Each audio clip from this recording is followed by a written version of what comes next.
All right, everybody. Welcome to the collective. We have on here Sean St. Clair, Scott Horne, Alan Seschker, and myself, Andy Fowler. So we're here to talk about all things creative finance and take questions from the audience. So if you have questions about anything related to creative financing, make sure to post that in the chat. We'll get to that. How's everybody doing? We're all casual today, or at least I am. Doing well, doing well. Summer attire, my friends. Yeah, this is that time of year. So, Alan, we were talking offline. You mentioned you had a couple questions had recently come up. What was the you want to start with those? Yeah. So, first one was I was in a conversation with an attorney representing mortgage company foreclosing as a result of the due on sale clause. And so the fellow said, um, I said, why does the lender care? What's going on? How can we fix this thing? And he said, he hemmed and hawed quite a bit about it's a breach of the due on sale clause, breach of due on sale clause. And I said, yeah, it's a permissive clause. He said, what do you mean permissive? I said, it's not a shall, it's not a must, it's a permissive. So why are they permissively doing this? Why do they care? And I told him, I said, I asked the same thing to the bank lobbyists back during Senate Bill 43. They couldn't answer. And so why do they care? And so he came and said, well, as a federally backed loan, there's regulations that require my client to proceed forward with foreclosure. And so I asked him what that was, and he says, I'm not going to do your research. I said, okay, you silly person. So I'm putting it out there to you guys. Do you all know of any regulations, federal regulations or laws or anything that requires a mortgage company to proceed forward with foreclosure when there's a due on sale clause issue? Before we answer that, Sean, do you mind? With my iPad, I can't switch the view on the top. If you could switch that, but Yeah. go I'll start ahead doing and that. go ahead and hit Alan's question. I'm not aware of anything when it comes to Fannie Mae, Freddie Mac. Obviously, the language of the FHA due on sale clause is a shall. So that's a whole different, situation or scenario. But I personally am not aware of any, regulation that requires it. I want y'all to think about this on from a common sense perspective, okay? And I really don't think Alan said silly person. I think he may have used some other more choice words. But, a lender does a loan. They appraise the property. They approve the property. They approve their borrower. They're in first lien position on the property. The borrower sells the home to a third party. Yeah, I get due on sale. No, it's a contractual violation. Got it. But the lender's position hasn't changed one iota. They're in first lien position. They have the same borrower obligated to pay the loan. Your small commercial banks look at this and go, we now have a secondary source of repayment of the loan if you do, let's say, a wrap loan, for instance, to a third party. And so from a lender's perspective, not a thing has changed on their behalf, other than the fact that their loan got brought current. They now have at least one or two sources of repayment. I know in Arizona, Sean, you guys have some things that prevent the lender from calling that loan due if it improves the lender's position. We're not so lucky here in Texas with that right now. And the only thing I can think of is that there has to be something maybe in a servicing contract that mandates that they do that. I don't know what it is. And I've never seen an answer or a response to that anywhere. Is this one's Gateway Mortgage? Is Gateway they loan servicer or are they warehousing? I think Gateway is more of a small time lender, which might be why. In that regard, I think they may be, a warehouser themselves. They're going to be, it's kind of like a credit union to a sense that's going to, they might have things that are in-house.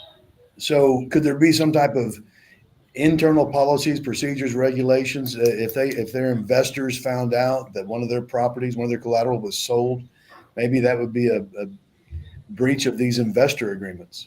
That's the only thing that I can come up with, from a logical perspective, because everything else says, if you're in the same position or better, why do they care? I don't have that answer. I don't know it. And I was actually hoping to get into a conversation with this fella to dig down a little bit and see what's going on, because I'm a little bit concerned about what I'm seeing out there with the increase on the due on sale clause issue and with the clumsiness of the investors out there. I've got insurance agents calling me, asking me to teach them how to get insurance in place correctly. I've got people that we didn't close calling with due on sale issues. The landscape's looking bad. I haven't seen that much due on sale, Alan, thank goodness. But I think the word clumsy issues is very apropos for the industry. And you would wish they would learn to do things better the first time around and take care of issues. And you just want everyone, and again, it is what it is, right? You can't, I kind of stick to the KISS method. Let's keep it simple, because I'm not going to worry about things I can't control or can't change until such time as I have to actually worry about it in some format along the way. But there appears to be some type of a changing landscape, as you said, but hopefully it won't be anything too serious out there. It's just a few things. But I just see it's your smaller lenders, your credit unions, people like this, your small portfolio people, are the ones where there are issues that you have to restructure that transaction up front differently than just do a standard sub-2 or wraparound type loan. All right, we've got some additional questions. I don't know if we've beaten that one to death or not. If there's any other follow-ups, we can address those. I want to have to find some smart lawyer out there who knows that answer from a definitive perspective. Yeah, and I got lost for a little bit, but are you back with us, Alan?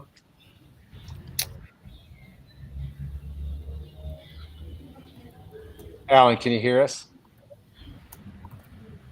Yeah, he's struggling. Hey, Sean, if you pull him down. It's going in and out. Yeah, he's having trouble with his. So let's, while we're waiting for Alan, let's go ahead and address a couple other questions we have. By the way, if you're just not joining us, we're taking questions regarding creative finance, so make sure to post them in the chat and we'll get to them. Is the borrower entitled to cure a default of the due on sale clause? I take that to mean, can the lender, because the borrower's defaulted, just immediately go right to foreclosure, or is the borrower entitled to cure that default? What do you guys say? Well, the clause doesn't. Well, I actually just got through studying this. Am I clear or no? Oh, we can hear you, Alan. Go ahead. Can you hear us? Well, if I'm breaking up too much, kick me off. Yeah, a little bit. We always do the deed flip-flop, and so I went back and took a look at the due on sale clause language again, and there's actually not a cure period because there's not a requirement of notice of default. They are allowed to immediately accelerate, and so during the acceleration, they're not required to take reinstatement. You can pay the mortgage off, but I don't know if the deed flip-flop could be enforced against them. At the end of the day, it's going to be one of those things that comes down to what's in the note, right? What's in the due on sale clause. A lender could theoretically give the benefit of a cure or make it a curable default. I don't know. And I know, Sean, you've reviewed a lot of notes or due on sale clauses. Have you seen many cure periods or lenders giving the opportunity to cure? I think oftentimes they do it. Well, they have to give a 30-day notice of intent to accelerate. It doesn't say, at least in the Fannie Mae Freddie Mac deed of trust, that the lender has to allow the borrower to place the property back into their name and cure, but they do it. I mean, most of the due on sale letters that I've seen all say you basically have three options. You can pay off in 30 days, you can put the property back in the borrower's name in 30 days, or you can show that the LLC that took title to the property is owned solely by the borrower, which generally you can't do that if it's an investor, but those are generally the three options the lender lays out there in their due on sale letter. They're just giving us money. It all falls on us to do all the work. Got it. Yeah. But and Sean, in that same light a little bit, I've never seen an immediate acceleration ever. It's always, just, in fact, usually they only give you a time frame. They'll say 30 days sometime, but not always. Well, every due on sale clause that I've ever read, FHA, Fannie Mae, Freddie Mac, local banks, community banks, they're all a 30-day time period of notice of acceleration.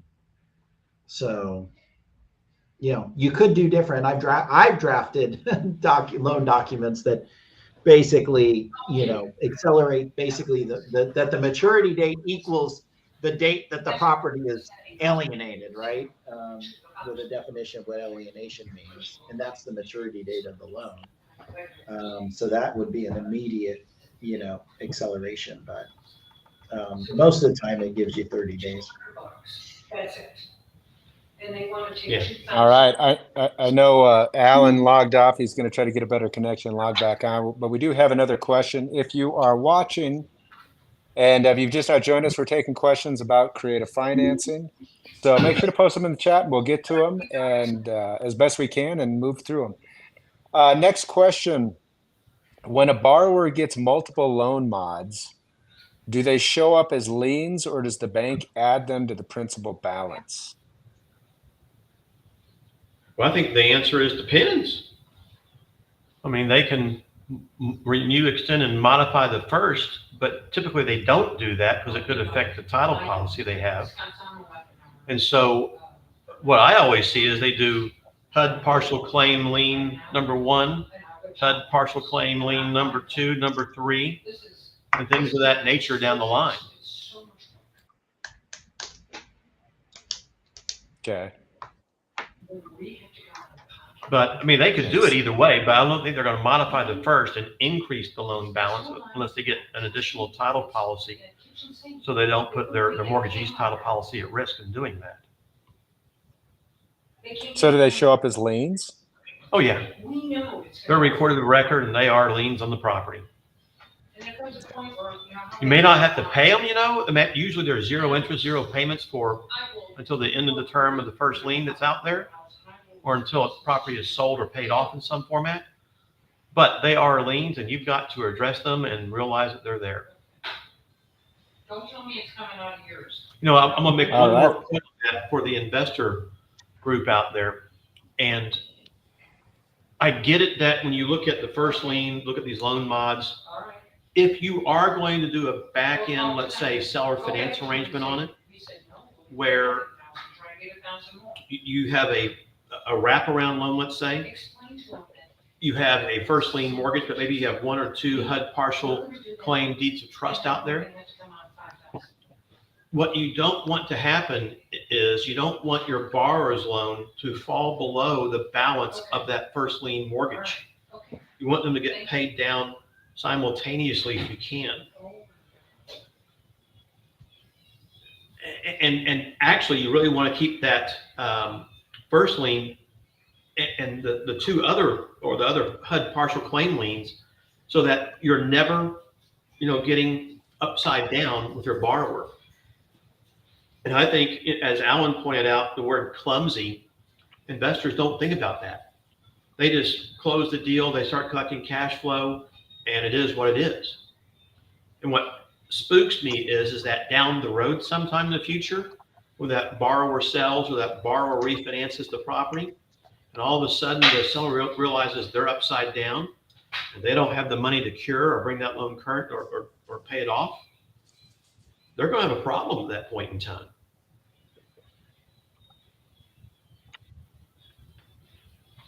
Very interesting. All right, if you're just now joining us, this is the Creative Finance Collective. If you have any questions, make sure to post them in the chat. We'll get to them. At this point, we've gotten all of our questions, unless we get a couple other here. While we're waiting to see if we get other questions, I know the Arizona market. What's kind of the temperature of the Texas market? We've heard Alan speaking earlier. He sees these issues with the due on sale clause. Doesn't sound like you've really run into that or seen that as much out there. Scott, in Texas, has creative financing still been pretty aggressive? It is. Obviously, by the way, no, Phoenix and Dallas are almost sister cities in so many ways. In the real estate climate, at least, that we see out there. And I hear kind of both sides of the equation, and there's still an influx of people coming to Phoenix, for instance, and the same thing to the DFW area here, as well as Texas and Arizona overall. But things have just slowed down a bit. I don't know if it's the climate we're in politically right now. I don't know. I'm sure it's a little of that. I'm sure it's a little of the inflationary climate we're in. I'm sure it's the mortgage rates being high. But there's still this demand for housing wherever you go. You don't have the same issue we have here in Texas with high property taxes, which means, of course, as houses go up in value, your taxes go up, and our payments our property taxes are 3 times what they are in Arizona or more. We just bought a $700,000 home in Scottsdale that we're closing on in about a week. And the taxes are under $2,000 a year on that house. Here in Texas, that same property, non-homestead, could be as high as $21,000 a year. And you just go, holy cow. I mean, that's a huge difference, which of course kicks your monthly payment up substantially higher. So I think you've got more latitude in the Arizona marketplace because of that than you do in Texas. Because as prices go up, it just makes it more and more problematic for people to be able to afford that payment. And as investors, you've got to reduce your interest rates a little bit. Otherwise, you price yourself out of the marketplace real quick. But it's still moving. I see Texas adjusting back to more of a norm as opposed to this hyper sensitive marketplace we were in a year or two ago, where things were just blowing off the shelf in 3 seconds. And that was a pain as well. Everybody thought they liked it. The realtors hated it. I know it's probably the same in Arizona as well. But things are still moving. We're very fortunate for all that. But they're just taking a little bit longer, and you're having to learn patience. And you've got to make sure you build in those holding costs and that holding time along the way, which I think a lot of investors don't think about out there. And that's where I think they can really stub their toes if that investor who buys a house thinking they're going to sell it in 30 days and get it income producing, all of a sudden 4 months later, they're still hanging on to it. Well, the high interest rate environment or the macro conditions that the economy is in have not changed at all to make things turn towards a more conventional type market. So one would think that creative finance isn't going anywhere anytime soon. But that's, so any sort of slowness would seem to be just maybe, like you said, market uncertainty or whatever else. Well, guys, Right. I know Alan's having trouble. We have run through our questions today. I don't know if there's anything else you guys wanted to I just address want to for know the why good of you the aren't order. playing a little Joe Walsh or a little John Denver up there, you know? Well, how do you know I'm not? We're I'm not hearing it back in the background anywhere. Yeah, well, that would be kind of an interesting idea. It would be a new vibe to the collective. Um, yeah, a little bit of background music. I could get some John Denver, I was Rocky thinking Mountain about a High. little more Rocky Mountain Way, you know, maybe a little Joe Walsh, or, you know, if you want to really go a little more mellow with John Denver, you could do that too. Yeah, So, that sounds what part good. of Colorado were you in? Yeah, so I'm in just outside the Rocky Mountain National Park in a little town called Grand Lake, Colorado. Um, and it's high elevation. Grand Lake's the largest natural lake in the state of Colorado, and it's really pretty, and the temperatures are fantastic. Looks like we got Alan. Alan, can you hear us? He's still working through He's his trying to, internet. I was We telling do have somebody, another question. I was with Brett, but I was We telling somebody at lunch today, Andy, that I did a 14er in Colorado years ago called Mount Horne, of all things. Oh, Just no E on the end. And what really got me is at 12,500 feet, there was a lake, a pond. And what really got me is there are fish in that pond. And of course, you kind of go, well, did they grow legs and walk up there, or how did they get there? yeah. Makes you think a How'd little they bit. get there? Yeah, I'm going to be doing a 14er with my son on Thursday. So, yeah, great places. Hope you Lots got of good good. hiking. Yeah. Don't jump. Yeah, while we were BSing, we did get another question. Let me read that off to you guys. So, what are some tips you would give the creative newbies coming into the space? Oh man, that's an open question. Lots of tips, and Scott's full of them. What do you think, Scott? You know, Disclose? uh, no, I tell students that you have to become a student of the industry to be proficient, but you don't have to become an expert at it to get started. But you do need to know the things that you don't know. And you need to find quality resources in order to get quality information so that, you know, learn it right the first time and realize that just because it's on the internet doesn't mean that it's legit and it's the way to do things. I know that, you know, we have a YouTube channel that has tons of free videos on it for the investor to learn about the industry. I know Alan does the same thing on some things that he does as well out there. But I like the newbie investor to take the time and actually go talk to a mortgage loan officer. What kind of loans are out there? What's a due on sale clause? Go talk to a realtor. Read a contract. You know, what is it they do, etc. Learn the lingo. Go talk to a title company. What do they do? How do the processes work? Time frame. What are the costs and expenses? Maybe talk to a knowledgeable real estate attorney who can provide some information a little bit along the way about it. But the key is to immerse yourself in information and go to school and learn the things you need to know. Again, you don't need to be an overnight expert, but you need to know the things you don't know. When you buy houses, houses need repair in the most part. Do you even know what the cost of materials are? Have you actually been to a Home Depot or a Lowe's or a Floor and Decor or whatever it might be to check prices or know things? Have you met a contractor? Have you talked to them about what they do and how they do things? You know, what their costs and expenses are. And then maybe find some good REI meetup groups where you can get involved with people who are in the industry, where you can ask questions and get good information. You know, knowledge is power in our industry. And the more knowledge you have, the better it makes things, the easier it makes things, so you don't goof things up. Yeah. Sean, what about you? If a creative newbie comes to you, what's the first tip you think they need to be thinking about?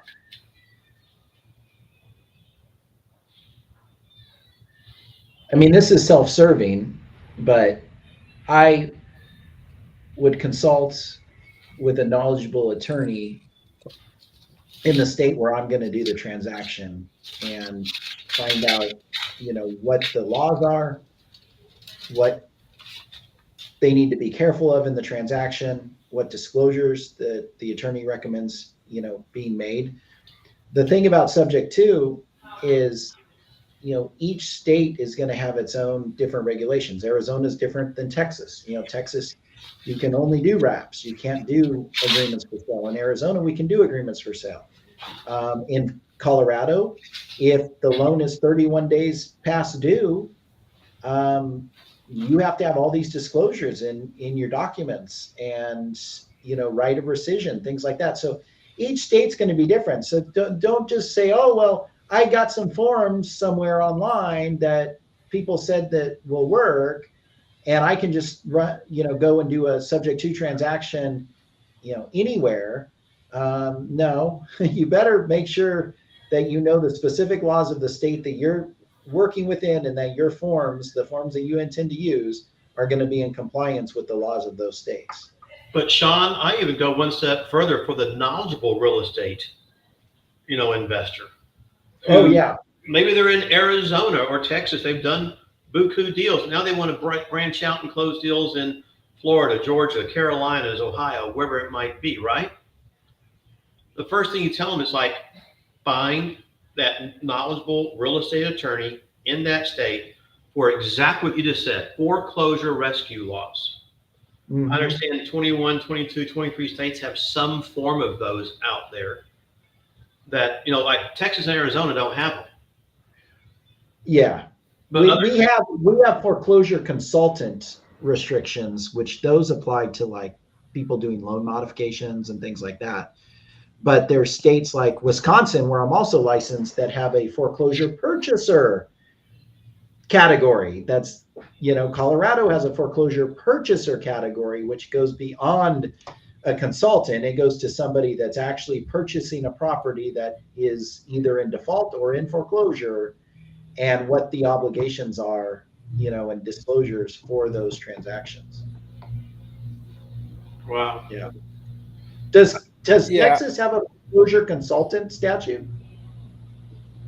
I think we do have some rules and regulations for the consultant, as they call that out there.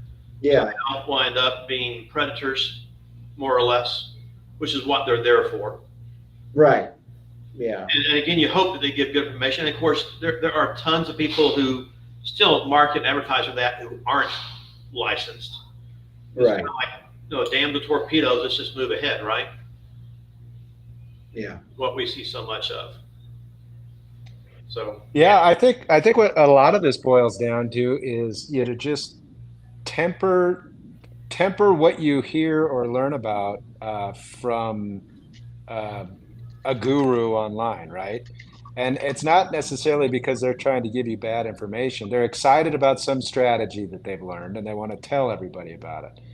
They're not a lawyer, and they're not thinking about the fact that in the United States, there's one body of federal law and 50 different bodies of state-specific laws. And those state-specific laws are by and large what's going to matter.